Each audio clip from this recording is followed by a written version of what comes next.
তুমি কি আসলে আমার আসল মা নাকি সত্য মা? I have doubt. কি বললি তুই? সৎ মা। তোর সৎ মা?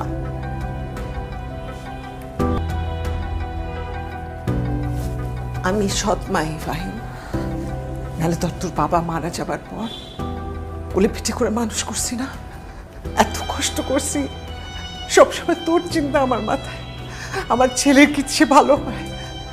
সৎ মাই যখন থাকবো না তখন বুঝবি। এই যে কেক নিয়ে বসে আছি, সে তখন থেকে কখন আসবি কখন আসবি। আমি আমি সৎ মা। রাইট, ইউ আর রাইট মা, তুমি রাইট, তুমি সৎ মা। কেক নিয়ে বসে আসছো, আমি ফাইন সারাদিন বসে থাকবো ঘরের ভিতরে, কেক কাটবো, তোমার সাথে কাজ করবো, রান্না করে থাকবো, থালাবাড়ি ধুয়ে দিব, ঘর গুছাবো, ঘর পরিষ্কার করবো, এটা তুমি চাও। This what you want. কার তোমার কেক? জানার নামে আছি আমি, ডোন্ট কল মি ফাইভ।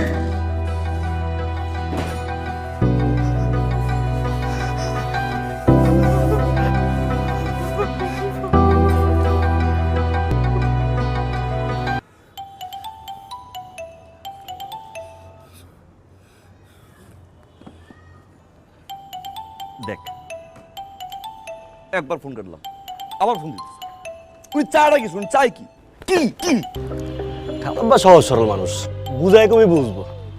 ওই দেখ, দেখ, মাত্র ফোনটা কাটলাম, দেখ আবার ফোন দিচ্ছে। উনি বুঝে পাগল হয়ে যায়। মার ফোন পাই না। আমার মা আমার ফোন দিয়ে কইব, বাজার ও বাজার। আমি কব মা, ও মা, মা গো। মা আমার কব, বাজান তোর লাগে রাঁধছি, তুই আয় ঘরে আয় খাবি। আমি এক ধরে মার কাছে যাবো, মার গে কো, মা, মা গো তুমি কি রাখছো মা? মা আমার কব, বাজান তোর লাগে দেখ, তোর লাগে গরুর মাংস মুরগির মাংস রাঁধছি।